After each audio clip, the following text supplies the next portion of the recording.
설교 목적을 먼저 여러분께 말씀드립니다. 설교 목적 진술, 그것은 지난주와 마찬가지로 본심 들키기 두 번째입니다. 본심을 들켜라 라는 의미가 있겠죠. 들키게 되어지면 아마 많은 이들의 마음 가운데 아픔을 넘어서서 깨달음이 있게 될 거예요. 깨달음에 머물지 말고 순종의 작은 발걸음을 옮기게 만드는데 오늘 설교 목적이 있습니다. 들켜진 본심을 가지고 십자가 앞에 나아가서 주님 앞에 돌이킨 다음에 순종의 작은 발걸음을 갖겠습니다 라고 선포하는 그런 의지적 결단이 있게 만드는데 오늘 설교 목적이 있습니다. 지난주에 우리가 본심 들키기 첫 번째 보았어요. 서기관을 통해서 우리가 보았잖아요. 서기관이 존경받는 사람이었고 그리고 실제 하나님을 향한 열심이 특심이었고 그럼에도 불구하고 예수님과 대척점에 있어서 예수님을 죽이는데 가장 앞장섰던 사람들이 서기관들이에요. 율법학자, 바리새파들이었었죠. 그런데 그런 예수님과 대척점에 있었던 사람이었음에도 불구하고 그들 중에 한 사람이 주님께 나와서 주님을 따르겠다라는 거예요. 대단한 결심이죠. 대단한 결단이었고 결정이었어요. 그러니까 주님을 따르겠다라고 마음으로 먹고 그리고 주님을 따르겠다라는 결단을 하기까지 여러 가지 요소들이 많이 있었을 것 아니에요.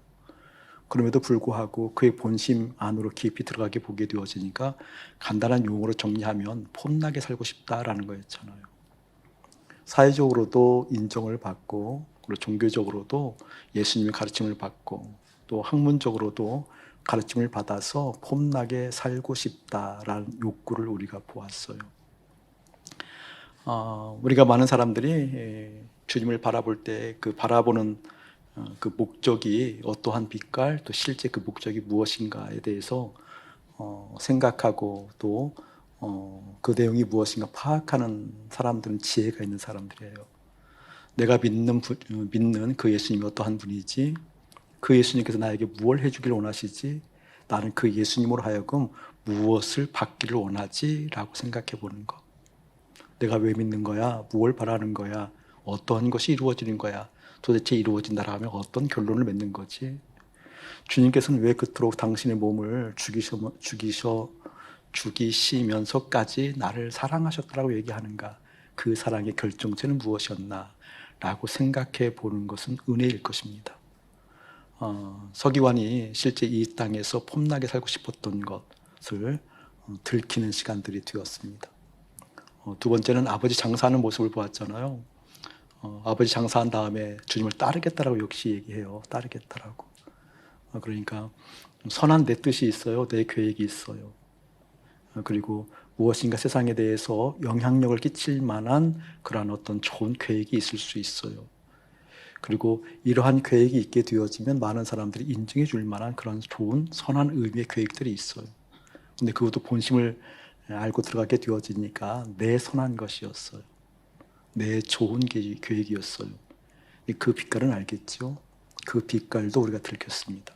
그러고 보니 폭풍이 일어난 한 배에 예수님이 계셨음에도 불구하고 예수님이 함께 하고 있었음에도 불구하고 예수님과 전혀 상관이 없는 인생이었구나.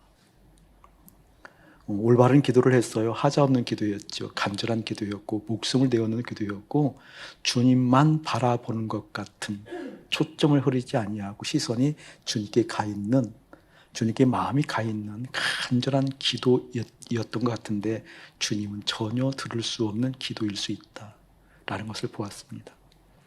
그러니까 우리가 주님을 향한 그 열심이 있어도 주님을 간절히 부르짖는 그 간절함이 있어도 주님이 실제 나와 함께하고 있는 그 임마누엘이라는 의미, 그 깊은 내적 의미라기보다는 드러나고 있는 현상들하고 함께하고 있는 모습이 분명하다 할지라도 주님과 전혀 상관이 없을 수 있다. 그 속내를 들켰습니다. 오늘 말씀을 통해서 한 번 더 깊이 그 속내를 들키는 시간 되었으면 좋겠습니다. 속내를 들키거들랑 여러분 주 앞에 두 손 들었으면 좋겠습니다. 하나님, 나 정말 하나하나 주님께서 보여주시고 고쳐가실 때 아멘 주 예수 여기 있습니다. 나는 연약하지만 나는 넘어지기 일쑤이지만 나는 내 마음 가운데 다른 것을 두고 다른 것을 내 마음에 심고 행악일 수 있지만 그럼에도 불구하고 정말 주님 따라가고 싶습니다 라는 순한 마음 주님께 표현되어지기를 예수님의 이름으로 축복합니다. 예를 들면 이런 걸 거예요. 이런 빛깔들을 한번 살펴보자고 속마음을 느낄 때, 그러니까 이런 요소가 내 마음 가운데 있을 수 있겠구나. 예를 들면 우리가 이제 부모 되고 보게 되어지니까 그 부모의 마음을 이제 알잖아요. 하나를 키우든 둘을 키우든 내 생물이 집에 있든 있든 그 부모된 마음을 우리가 이제 안다고요. 그것은 무엇인고니 내 자녀들 중에서 누군가가 특출한 것을 원하기보다는 누군가가 잘난 모습을 보이기보다는 내 자녀들이 서로 화목했으면 좋겠어. 그렇죠? 화목했으면 좋겠어. 뭔가 좀 어려울 때 서로 돕는 일이 있었으면 좋겠고, 그리고 뭔가 부족할 때 채워줬으면 좋겠고, 무엇인가 내가 능력이 있었을 때 베풀기도 하고 양보했으면 좋겠고, 그렇게 뭔가 화목하게 정다운 모습으로 그냥 이해하고 다독거리는 모습이 있었으면 좋겠어요. 그렇죠? 내 자녀들을 향한 부모들의 마음이잖아요. 한 녀석이 뛰어나다고 방문 걸어 잠그고 뭔가 하자는 없고 뭔가 뭐 적대시하는 건 없지만 홀로 서기처럼 뭔가 자기를 준비하고 그래서 말도 잘 형제대로 섞지 않고 그런데 뭔가 실수는 하지 않고 그거 얼마나 끔찍해요.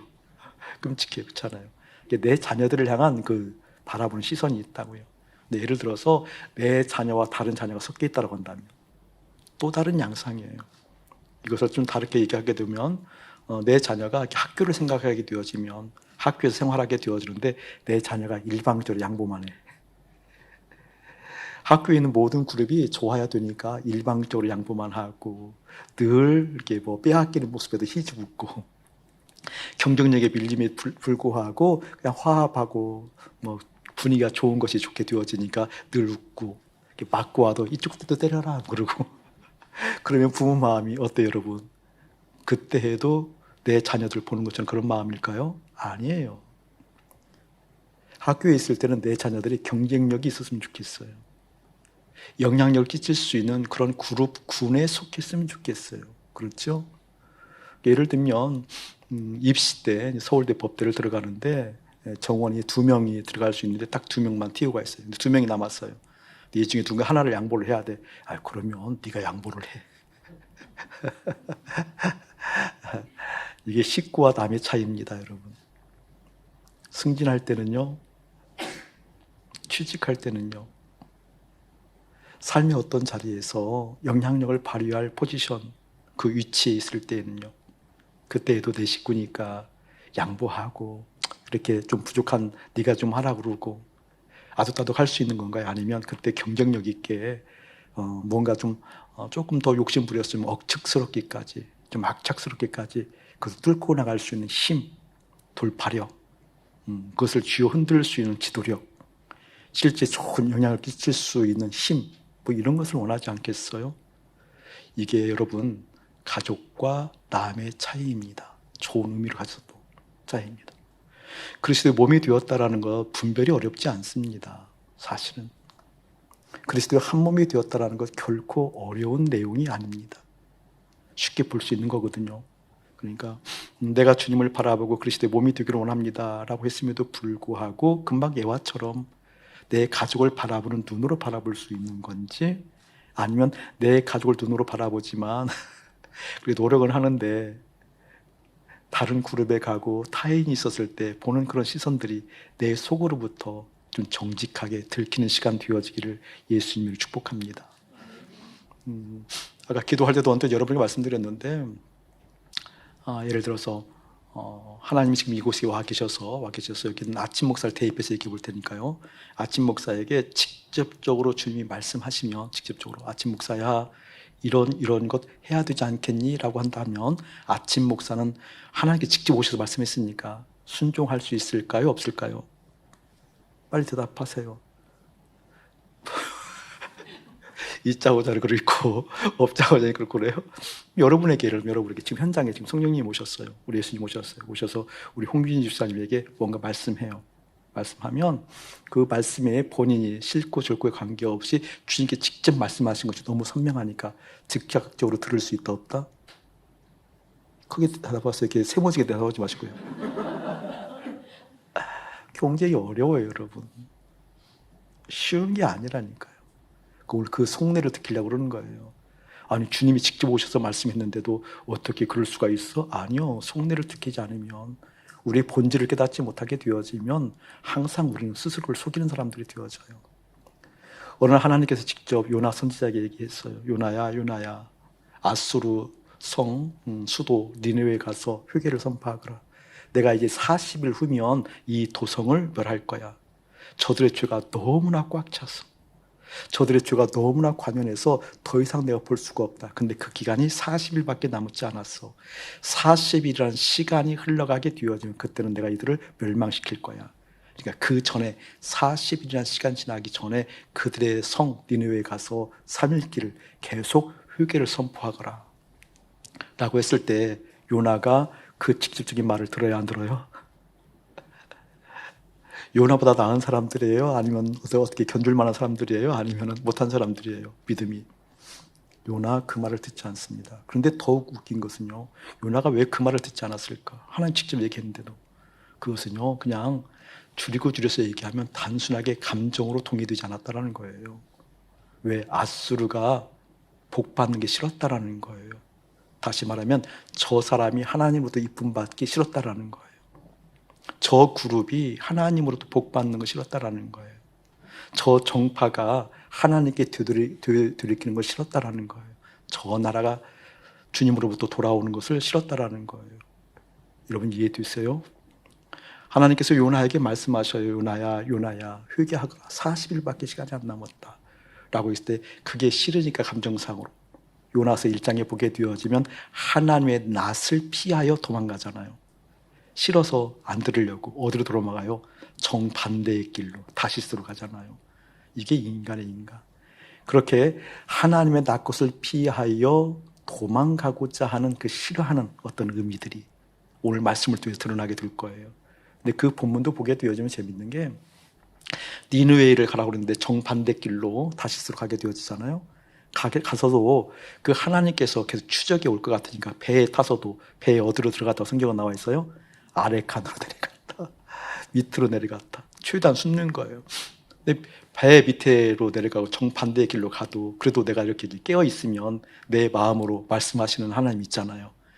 내 마음으로 말씀하시는 하나님 안 들으려고 자버려요. 그런 의미 실제 그게 깊은 잠에 잠들었다고 얘기하거든요. 이게 왜 그 정도까지 하나님 말씀 거부했을까? 내가 싫은 거라니까요. 내 마음에 싫은 거라니까요. 내 마음에 싫은 것은 하나님 말씀이 기록된 말씀으로 설교하는 선포를 통해서 말씀하는 정도가 아니라 주님이 현현하셔서 이곳에 오셔서 주하야야야 해도 주하는 왜 요요요 하고 싫어요 할 수 있다는 거예요. 할 수 있다는 거예요. 이 본심이 오늘 말씀을 통해서 일찍 깨어지기를 주의는 축복합니다. 오늘 그것을 얘기하고 있거든요. 그런 말씀을 얘기했거든요. 자, 함께 한번 읽어봅시다. 35절 한번 읽어봅시다. 자, 시작. 예수께서 성전에서 가르치실새 대답하여 이르시되 어찌하여 서기관들이 그리스도를 다윗의 자손이라 하느냐. 중요한 얘기가 나와요. 예수님께서 성전에서 가르치셨대요. 어디에서요? 성전에서요. 그러면 지금 성전에 모여있는 그룹들이에요. 그리고 예수님께 말씀을 들으려고 찾아왔던 그룹들이에요. 그 중에서 어떻게 우리 주님께 직접 말씀하신 거잖아요. 어찌하여 네모쳐놓으세요. 어찌하여. 그리고 그 뒤에 하느냐 네모쳐놓으세요. 어찌하여 하느냐. 어찌하느냐. 이야기는 서기관들이 줄 그어놓고요. 드레라고 해서 동그라미 쳐놓으세요. 복수인 거 보게 되어지니까 대다수의 서기관들이었다 그 뜻이에요. 왜 들이란 단어를 일부러 썼는 거니? 우리가 읽지 않았지만 앞에 본문을 보게 되어지면 가장 큰 계명 나왔을 때 그때는 한 서기관 나오거든요. 지난주에도 우리 한 서기관 봤잖아요. 서기관을 통해서 하나님의 마음 보는 시간 드려요. 한 서기관. 한 서기관이 물었을 때 주님께서 가장 큰 계명을 얘기했을 때 하나님을 사랑하고 내 몸과 같이 내 이웃을 사랑하거라 라고 한 서기관한테 얘기하는 장면이에요. 근데 그 서기관을 얘기한 다음에 그 다음에 지금 오늘 보게 되어지니까 서기관들이 그리스도를 다윗의 자손이라 하느냐. 다윗의 자손도 동그라미 쳐놓으세요. 다윗 자손 동그라미 쳐놓으세요. 굉장히 중요한 얘기죠. 예수님께서 직접 얘기하는 거죠. 서기관들에게 어찌하여서 그리스도를 다윗의 자손이라고 하느냐. 이야기는 그 말이 틀렸다라는 의미잖아요. 어찌하여 그렇게 하느냐라고 틀렸다라는 그 하는 거죠. 그 의도가 있다는 거잖아요. 근데 이 말씀을 엄밀하게 보게 되어지면 틀린 이야기가 아니잖아요. 예수님은 누구의 자손 맞아요? 다윗의 자손 맞잖아요. 성경에 예언되어져 있고. 그런데 서기관들이 그리스도를 다윗의 자손이라고 가르치고 설파하고 그리고 그 내용을 많은 사람들이 알도록 이야기하는 그 본심, 의도가 따로 있다 그 뜻이에요. 그걸 보려고 하는 거예요. 그 말을 보게 되어지면 틀린 이야기가 아니거든요. 다윗의 자손 맞잖아요. 또 이제 엄밀히 보게 되어지면 또 틀린 얘기도 하죠. 왜냐하면 혈통적으로 보게 되어지면 우리 예수님은 그 혈통적으로는 다윗의 혈통이 아니잖아요. 성령을 통하여서 잉태되었잖아요. 그런데 그럼에도 불구하고 그리스도가 다윗의 자손을 통해 나온다는 얘기는 맞잖아요. 맞는데 예수님께서 이렇게 이야기하신 내용 보게 되어지니까 서기관들이 그리스도를 다윗의 자손이라고 말하는 깊은 내적인 의미가 있다. 의도가 있다. 그것을 주님께서 보시고 그 의도가 얼마나 뭐라 그럴까 좀 강하게 표현할까요? 사악한지를 안 거예요, 사실은. 그것을 보지 못하게 되어지면 인생이 결코 하나님께 갈 수 없다는 걸 아는 거예요. 그래서 그걸 얘기한 건데 그것을 좀 한번 살펴보려고 그래요. 자, 36절, 35절 한번 읽어볼까요? 시작. 다윗이 성령에 감동되어 친히 말하되 주께서 내 주께 이르시되 내가 내 원수를 내 발 아래에 둘 때까지 내 우편에 앉았으라 하셨도다 하였느니라. 다윗이 그리스도를 주라 하였은즉 어찌 그의 자손이 되겠느냐 하시니 많은 사람들이 즐겁게 듣더라. 아멘. 시편 110편 말씀을 인용한 거잖아요. 여기서 보게 되어지면 주께서 내 주께 이야기는 주께서 이야기는 아버지 하나님 의미하잖아요. 여호와께서 내 주께 예수님 의미해요. 그리스도. 여호와께서 그리스도에게 이렇게 얘기하는데 여호와를 얘기할 때도 주라고 얘기하고 그리스도를 얘기할 때도 뭐라고 얘기해요? 지금요? 주라고 얘기하잖아요. 주라고. 다윗은 예수님보다 600년 앞선 사람이에요. 다윗은 600년 앞선 사람이었음에도 불구하고 지금 그리스도께 지금 뭐라고 얘기하고 있는 거예요? 주라고 얘기하고 있잖아요. 그것을 우리 예수님께서 예를 들게 되어지면서 이렇게 다윗이 나를 주라고 이야기하는데 어떻게 내가 다윗의 잣을 줄 수 있겠느냐 이런 내용이잖아요. 자, 이 의미가 어떤 내용일까? 예를 들면 이런 거예요. 요즘 이제 미얀마 사태가 상당히 세계적 이슈인데 큰 뉴스거리인데 여러분 미얀마를 위해서 특별히 기도해 주길 축복합니다. 기도하셔야 돼요. 그러니까 미얀마라는 나라가 불교 국가이고 회교 국가예요, 불교 국가예요. 어쨌든 이방 신을 섬기는 그런 주된 국가이기도 하고 또 우리하고 떨어져 있는 나라다 할지라도 여러분 주님의 마음을 볼 수 있는 영적인 안목이 열려져야 돼요. 우리 주님께서 아수르를 이야기하잖아요. 아수르, 니느웨이를 그 성을 회개하도록 촉구하잖아요. 촉구해. 근데 요나의 입장으로 보게 되어지면 그 감정이 실을 수밖에 없는 상황이 있다니까요. 그러니까 예를 들면 아수르 그러면 이스라엘 백성들이 생각할 때 그 정서적인 감정의 정서는 어떠한 것이니 우리가 일본을 싫어하는 것보다 더 싫어해요. 일본하고 우리 축구가 일어나게 되어지면 반드시 얘기하도록 그건 박살내고 얘기해야 되잖아요. 그렇잖아요. 그냥 얘기하면 안 돼.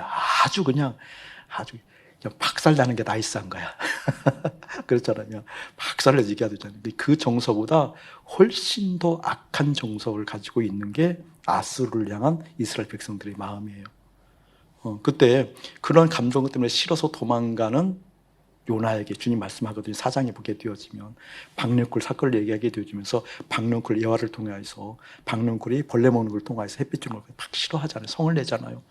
네가 성 내는 것이 합당하냐라고 얘기하게 되어지면서 네가 이 박능쿨 하나 무너지는 것이 그렇게 섭섭하다고 얘기하는데 지금 니느웨에는 아수르에는 앞뒤를 분간하지 못하는 사람이 12만 명이 있다. 여기는 수많은 가축들이 있다. 내가 그들을 아끼는 것을 어찌 그렇게 성냄이 있느냐라고 얘기하잖아요. 그러니까 우리가 생각할 때는 내 감정이 싫고 이방 사람인 것 같지만 그래서 내 감정이 싫어서 그들을 이렇게 내치는 것 같지만 하나님께서는 아수르를 볼 때 어떤 마음을 가지고 있다?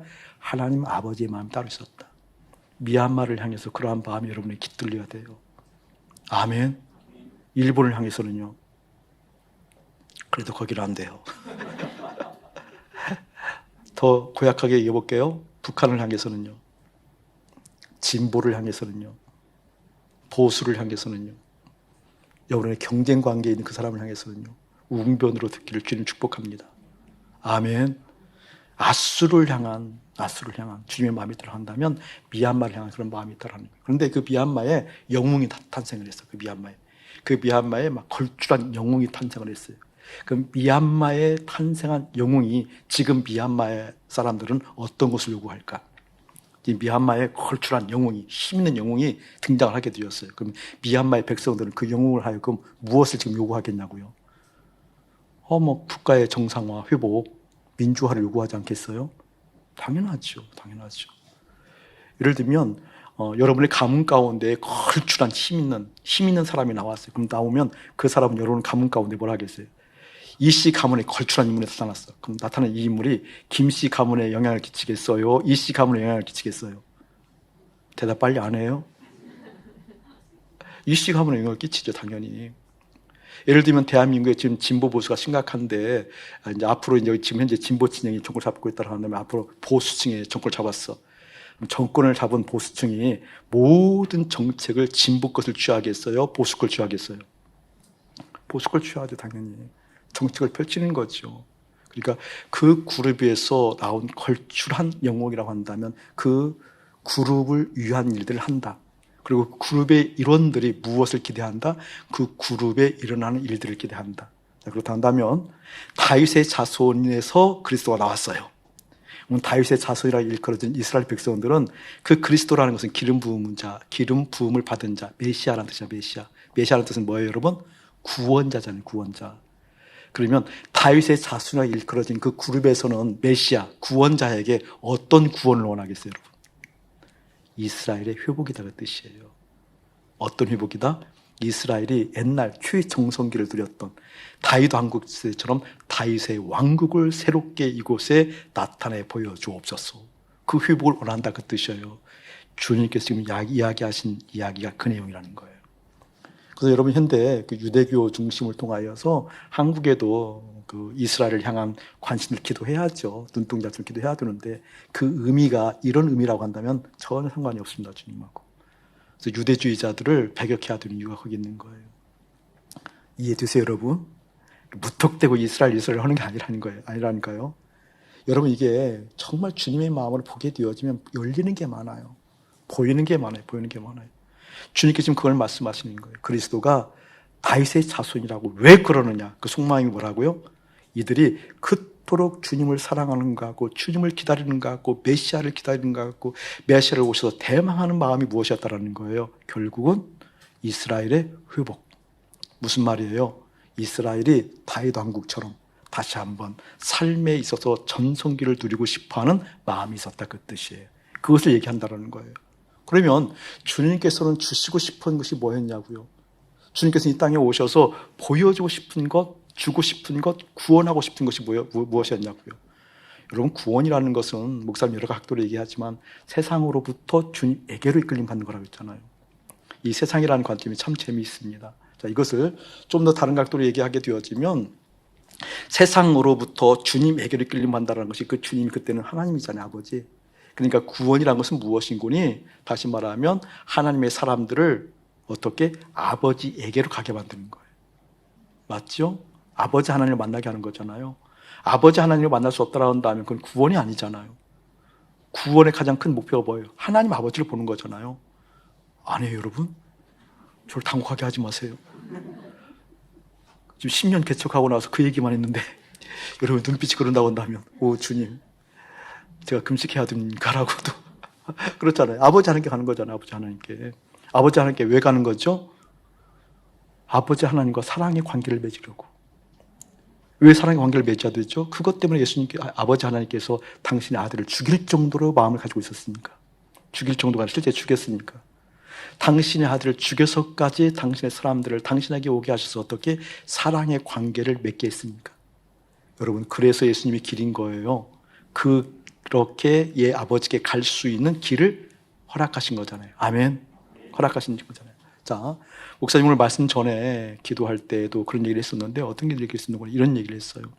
지금 다윗은 이미 예수님이 오시기 전에 600년 전의 사람이에요. 600년 전 사람. 그러니까 시간적으로 얘기하게 되면 물리적인 시간으로 얘기하게 되어지면 600년 전에 다윗이 예수님을 보고 주님이라고 얘기를 해요. 주님이라고 얘기를 하잖아요. 600년 후에 나타난 인물을 보고. 이것은 물리적인 시간의 구애를 받았다 안 받았다? 안 받았다. 중요한 의미를 가지고 있어요, 여러분. 그러니까 우리 주님께서는 이 땅에 오셔서, 예수님이 오셔서 아버지 하나님께 그들을 인도해 가는 길을 만드셨어요. 아버지 하나님을 만날 수 있는 유일한 길이기 때문에 진리예요. 아버지 하나님을 만나게 되어지면 어떤 일들이 있게 되어지는 거니? 물리적인 시간이 끝나요. 시간은 정해져 있잖아요. 시작과 끝이 있잖아요. 시간은 끝이 있잖아요. 그런데 이 시간이 끝나게 되어지면서 영원이라는 것이 이루어져요. 영원이 이루어져요. 그 생명이라고 얘기했잖아요. 자, 인간 존재라는 것은 좀 어려운 얘기를 할 텐데 이런 얘기를 좀 생각해 보셔야 돼요.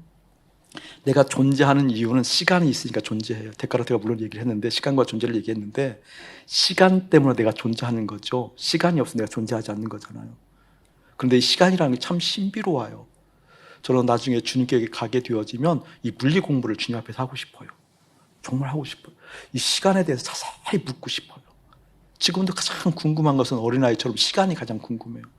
시간이라는 것이 예를 들면 어떤 물리적인 에너지, 힘이 투입되길래 우리 인생이 모든 뭐라 그럴까, 물질이 이렇게 변동사항이 있는가. 이러면 시간은 흘러가잖아요. 흘러가잖아요. 흘러갈 때 우리 사람도 그렇고 모든 물질은 어떻게 되어지는 거니? 성장하잖아요. 그렇죠? 성장의 최고점이 이를 때 전성기가 있어요. 최고점. 거기서 최고점이 이렇게 되어지면 그 다음에 시간이 흘러가면 어떻게 되어져요? 점점 꺼져가잖아요. 점점 사그러들잖아요. 이게 시간의 역할이잖아요. 단순하게 시간은 흘러가는 것 같은데 시간은 어떤 작용이 있는 거잖아요. 지금 에너지가. 그 작용이 있게 되어지니까 성장해요. 사람도 성장하고 나무도 성장하고 동물도 성장하고. 연력학 제2법칙에 의하게 되어지면 모든 물질은 갈수록, 시간이 갈수록 퇴락한다고 하잖아요. 그 말도 맞지만 좀 더 풀어서 얘기한다고 한다면 그냥 퇴락하는 것만 아니라 성장점도 있어요. 성장점이, 최고의 성장점이 있고 그걸 치고 끝나게 되어지고 그 다음에 점점 다 퇴락해 가잖아요. 모든 물질도, 이 건물도, 콘크리트도 100년 두개 나오면 이제 무너져 가게 되어지니까, 쇠도 일정한 시간 두게 되어지면 녹아져 내리게 되어지니까, 사람도 일정한 시간이 되어지면 최고점을 이루는 성장점이 있지만 그 다음부터 무너지게 되어져 있으니까, 시간의 역할이 그렇다는, 시간의 역할이. 시간이라는 건 이상하죠? 시간이 흘러감에 따라 그런 일이 이렇게 되어진다는 거예요. 오늘 그 시간이 흘러감에 따라 사람들이 욕구하고 있는 그 마지막을 몰라요. 예를 들면 니느웨 성이 망한다라고 우리 주님 말씀하잖아요. 얼마나 망한다? 40일. 시간이라는 시간이 40일밖에 시간이 없다. 40일 후면 내가 니느웨 성을 완전히 망한다. 쭉 떨어진다. 망한다. 그러니까 40일이라는 시간이 지나가기 전에 그 중간에 그 시간으로부터 끄집어내야 되는 거잖아요. 그거 구원이라고 한다니까요. 아멘. 시간은 정해져 있어요.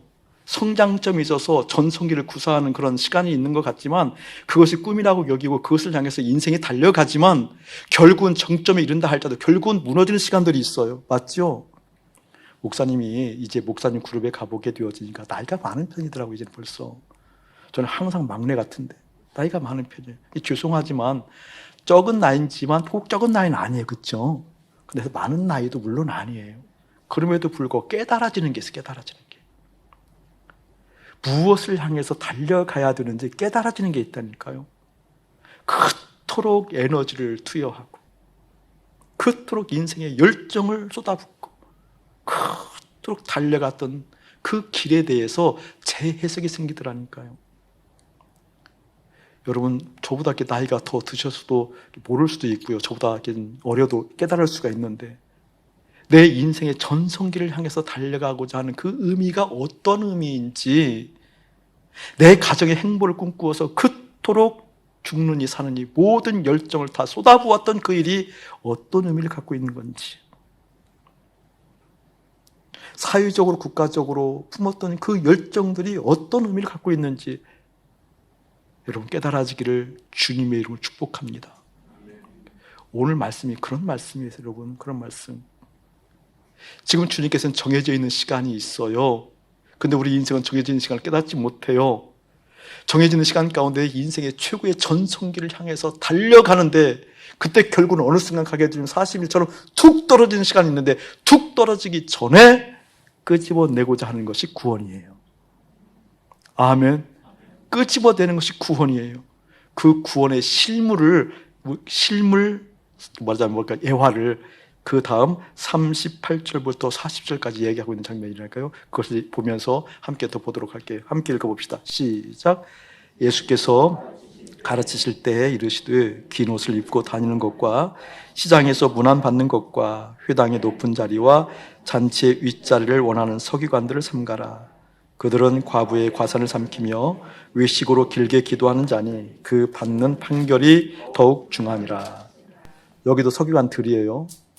여러 가지 내용 나오지만 그것을 한마디로 요약하면 폼나게 살고 싶다는 거잖아요. 지금 그렇죠? 여기 지난주 서기관 봤다시피 폼나게 살고 싶은 거잖아요. 지금 이 내용을 보게 되어지면 남들로부터 뭐랄까 부러움을 사는, 영향력을 끼칠 수 있는 포지션, 자리, 그리고 남들이 부러워할 만한 그 자리, 그 욕구가 지금 있다는 거잖아요. 자, 이것을 다른 용어로 이야기하면, 폼나는 다른 용어로 하면 인생의 전성기를 의미하는 거잖아요. 지금 전성기를. 여러분, 정승의 개가 죽으면 수많은 사람들이 오고 정성이 죽으면 별로 안 온다면서요. 정성이 죽으면. 이해되세요?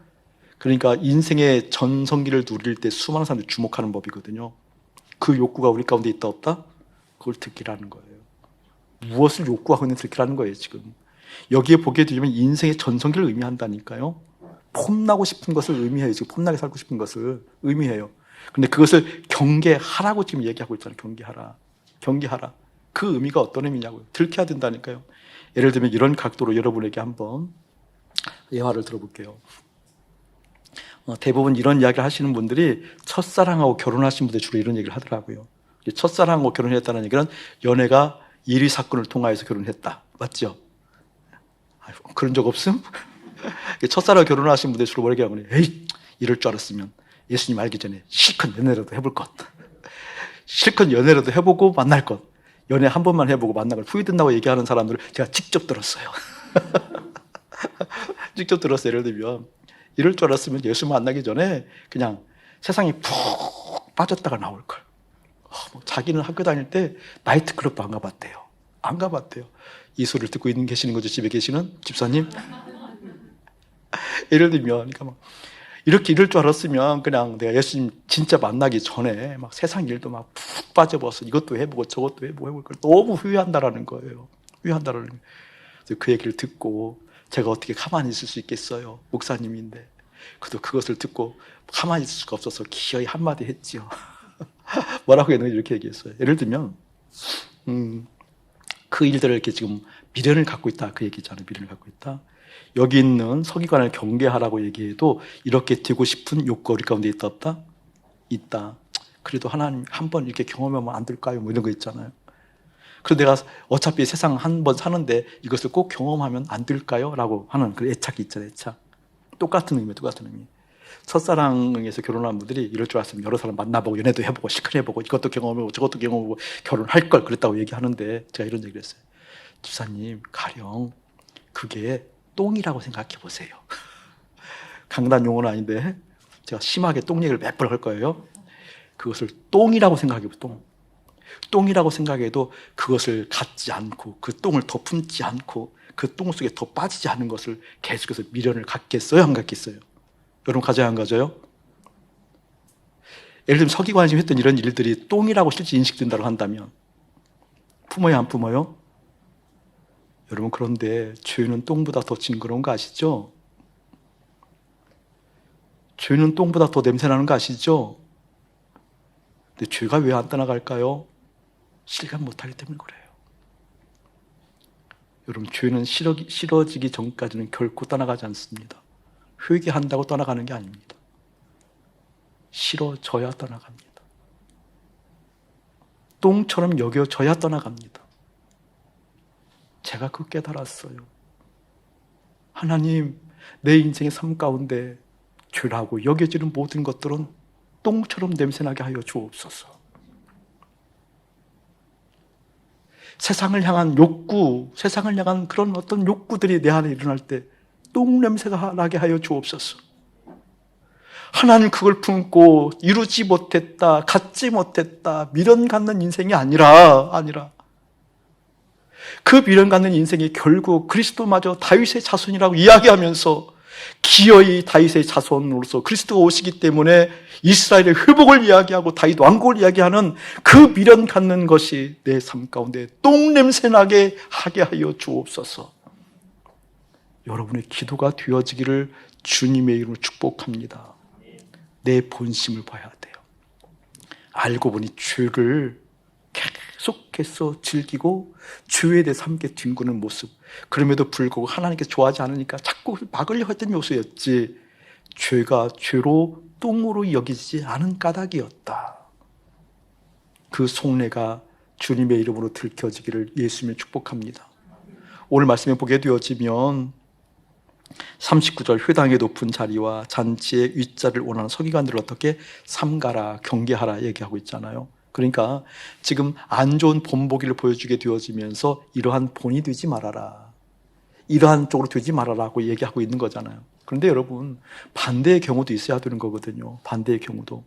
예를 들면 우리 삶 가운데 이렇게 안 좋은 모습을 보고 따라가지 않아야 되지라는 실물 교육을 받는 것도 중요하지만, 또한 좋은 모습을 보고 따라가는 믿음의 증인들이 여러분에게 많이 있어야 되고, 여러분이 또한 믿음의 증인이 되어져야 됩니다. 아멘. 예를 들면 이런 거예요. 목사님 읽어줘 볼게요. 여호수아 1장 5절에 보게 되었지만 이렇게 말씀하고 있어요. 내 평생에 너를 능히 대적할 자가 없으리니 내가 모세와 함께 있었던 것 같이 너와 함께 있을 것임이라. 내가 너를 떠나지 아니하며 버리지 아니하리니. 이 중요한 장면인데, 예를 들면 원래 여기서 말하고자 하는 목적은 여호수아에게 두려워하지 말라는 거잖아요. 내가 너와 함께 한다고 약속하신 거잖아요. 내가 함께, 누가요? 하나님이 간접적으로 직접적으로요. 직접적으로 여호수아 야야야 직접 얘기한 거예요. 그렇죠? 그래서 약속하신 거죠. 내가 너와 함께 할게. 함께 할게 약속하셨어요. 두려워하지 마 라고 당부도 하셨어요. 그럼에도 불구하고 그 약속을 실감나게 믿는 게 인간이다 아니다, 그게 얘기하시는 거예요. 그게 우리 실존이에요. 실존, 여러분. 그게 우리 실존이에요. 그 실존을 깨달아야 겸손해져요. 겸손해져요.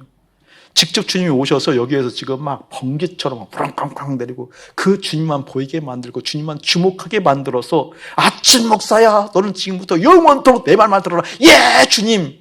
은 대답할 수 있을지 모르지만, 어느 사이 내 마음 가운데, 목사의 마음 가운데 다른 생각 스며든다 안 스며든다? 스며든다. 스며든다. 그런 내용이지. 두려워하지 말아라. 네가 이제 가나안을 정복할 때 수많은 문제, 어려움, 곤란, 환경들 접하게 될 거야. 그때에도 반드시 기억하라, 내가 너와 함께 한다는, 이 말을 하려고 하는 건데, 하면서 뭐라고 얘기하시면 이렇게 얘기한다니까요. 내 평생에 너를 능히 대적할 자가 없으리니 내가 하나님께서 모세와 함께 있었던 것 같이. 여러분, 이런 증인이 되어져야 돼요. 그러니까 지금 여호수아가 하나님께서 말씀하신 그 말씀을 듣고도 안심할 수 있겠지만, 실제 또 안심할 수 있는 것이 뭐예요, 여러분? 믿음의 증인이 있었다라는 거예요. 내 앞서간 믿음의 증인이 있었다라는 거예요. 아멘. 여기는 아침 목사가 정말 주님의 말씀을 제대로 들으려고 하면 내 앞에 있었던 믿음의 선진들이 내 앞에 있어야 된다니까요. 그런 그룹이 내에게 있어야 돼요. 목사님 20년 넘도록 목사 그룹 주세요, 목사 그룹 주세요 기도했던 내용들을 잘 알잖아요. 그래서 한 기도예요. 주님의 약속의 말씀을 신뢰하지 못한다는 것이 아니라, 주님의 약속의 말씀을 따라가지 못한다는 것이 아니라 그 믿음의 증인이 있어야 된다니까요. 아멘. 여러분 각자가 그런 믿음의 증인이 되기를 소원하길 예수님을 축복합니다. 하나님께 기도해서, 하나님 여기 있는 아침 목사를 보고 따라올 수 있는 수많은 사람들 띄워줄 수 있도록 믿음의 증인으로 살게 해 주옵소서. 여기 있는 아침 목사를 따라올 수 있는 수많은 사람들이 있을 수 있도록 세상의 욕구가 내 마음에 스며들거들랑 똥냄새나게 하여 주옵소서. 저 아침 목사를 향해서 따라가면 약속의 말씀이 실제인 것처럼 느껴질 수 있도록 하나님 부족한 나를 세우셔서 달구셔서 단련하셔서 고치셔서 똥냄새나게 하셔서 여호수아에게 얘기했던 모세처럼 믿음의 증인으로 살게 하여 주옵소서. 믿음의 증인은 언어가 아니라니까요. 단순한 이런 바람이 아니라니까요. 그 속내가 들켰을 때 그때 비로소 자리 잡을 수 있는 거라니까요. 내 인생은 얼마든지 똥내를 여기지 아니하고 미련 가질 수 있는 인생이야. 여기 있는 서기관들을 실물로 보여주시는 거예요.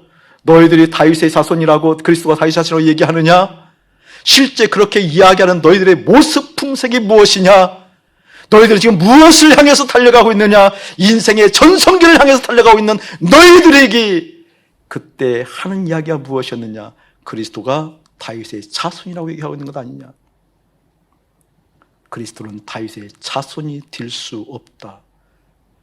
시간 속에서 인생의 전성기를 구사하는 모습들을 깨달으렴이라고 이야기하는 주님의 모습이 여러분의 실제 삶 가운데 그대로 일깨워지기를 예수님 축복합니다. 결단하셔야 돼요. 중요해요. 그러나 결단만 갖고 되지 않아요. 하나님 약속 붙드셔야 돼요. 중요해요. 그러나 그것만 갖고 되지 않아요. 믿음의 증인들 필요해요. 그러나 그것만 갖고 되지 않아요. 모든 것이 협력해 선을 이루는 하나님 앞에서 내 속내가 들켜져서 협력하여 선을 이루는 하나님의 손길이 있어서 돌이키고 또 돌이키고 함께 어깨동무하며 주님의 뜻이 이것이야, 주님의 마음이 이것이야 함께 격려할 수 있는 우리 모두가 되어지기를 예수님의 이름으로 축복합니다. 영혼의 세계는 시간이 의미가 없잖아요.